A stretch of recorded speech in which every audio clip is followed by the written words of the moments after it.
Yo, welcome back to Infant Investors, the home for all new and non-investors. I'm Curtis, and today we've got another Simply Wall Street Journal Volume 3, and in this episode I'm going to talk to you about how to invest like an institution. So if you want to know how to invest like an institution and find more ways to potentially pick better stocks and earn more money in the future, then obviously stick around for this video. If you like that, please like, please comment, please subscribe. Still on a mission to get to 2,500 subscribers. So if you're new to the channel, Infant Investors is about helping all new and non-investors make sense of the market. So please subscribe to the channel.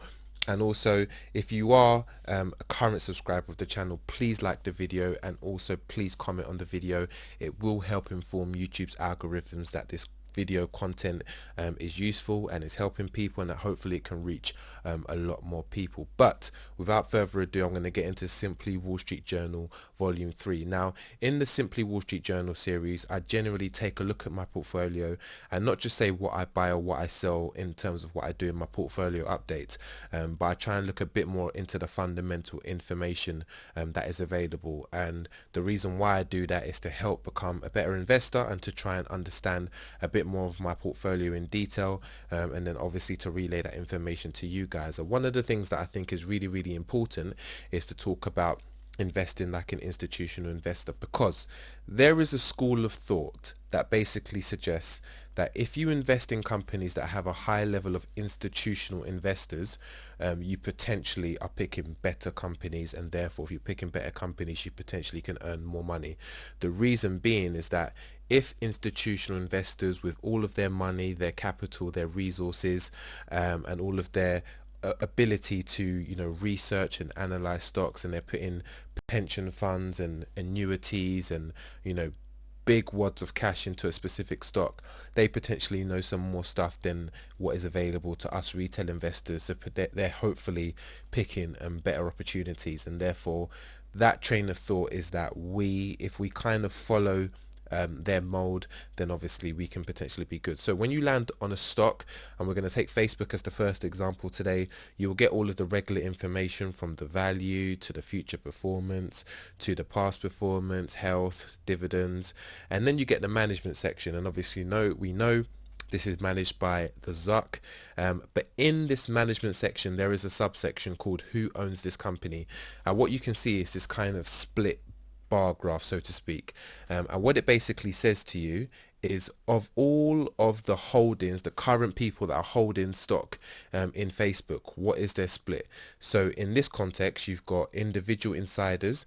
Now they hold 16% of the company, and that's going to be obviously people that are insiders or work for the company.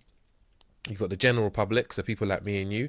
We hold 20% currently of Facebook. And then you've got institutions. So this could be banks, investment firms, pension funds, a whole bunch of institutions that might, put money. This could be ETF holdings, etc. And so these make up 64%, which in this context, as you can kind of see, it's quite small, but it's 1.8 billion in terms of shares that's currently held by institutions. Now obviously if you took away institutions, what it would just do is it would just then tell you the split between, say, insiders or general public or whoever else potentially holds this company. So in this scenario with Facebook, 64% of people 64% of the holding is from institutional investors. Now, if I go to another stock that I do hold, let's just take Legal & General, just because it's the one right next to Facebook. So I click on Legal & General and I scroll down to this management section. And in this scenario, you can see that there are a lot more different types of investors. So you can see there are public companies, general public, institutions, individual insiders, state or government, private companies, employee share scheme as well.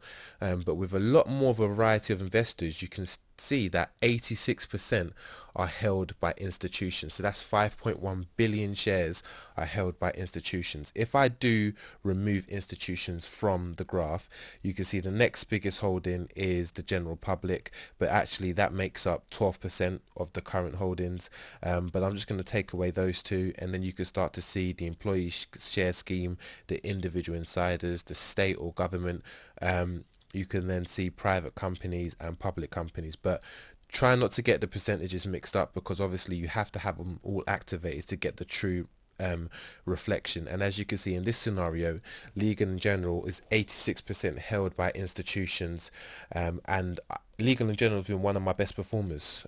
So, that might hold true in the simple fact that, following companies that have a high level of institutional investors could be advantageous.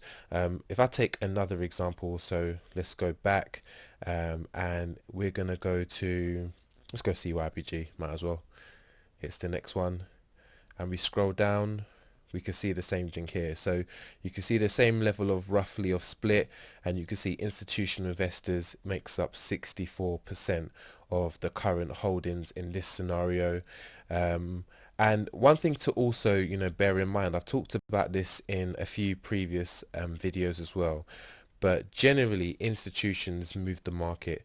What people kind of think, which is kind of misleading, is that us retail investors have an impact on the share price.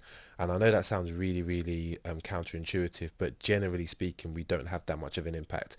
It depends on the holdings, but as you can see in the Legal & General example, if an institutional investor dumped a lot of its shares, the Legal & General share price would tank. So also it does have a negative impact if there's a high level of institutional investors and they decide to sell that particular company. You might see that impact heavily on your current portfolio. So in the case of First Solar, you can see that 64% is institutional, and 28% is individual insiders, and the general public only make 8% of this current company. And First Solar again has been one of my best performers. I think to date it's about a 45% increase since I first invested. For me, it's probably currently sitting at about 15% just because I dollar cost averaged, but it's been one of my best performers. But the holding is only 8% from the general public, and it's still mainly institutional investors. So I find that as quite insightful. I'm also going to leave this link in the description, institutional ownership. So this is just going to give you some of the information that I mentioned today, that stocks with a large amount of institutional ownership are often looked upon favorably, because obviously they put in a lot of funds, pension funds, annuities, investment firms, private foundations, endowments, etc.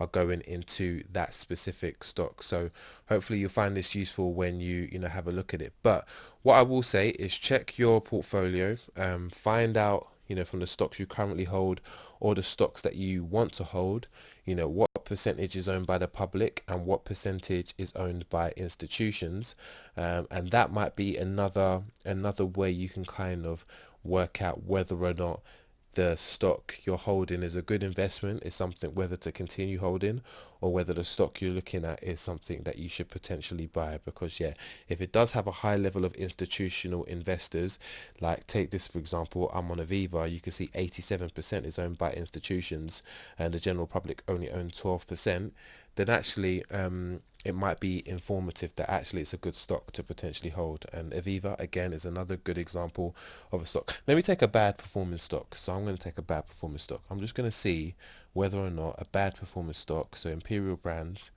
what the split is currently, and we'll see. We shall see. Imperial Brands has been my worst performing stock to date at the moment. We can see, oh well, there's a high level of institutional investors for Imperial Brands as well. So it doesn't necessarily mean that 100% you will have a low level of institutional investments, but obviously there's going to be other factors like the fundamentals, what the product sells, etc., etc., the balance sheets, etc., which will have probably the lion's share of the performance. But it's definitely something worth noting. Hopefully you found this video useful. If you did, please like, please comment, please subscribe, and I will catch you next time with another investment video. Happy investing.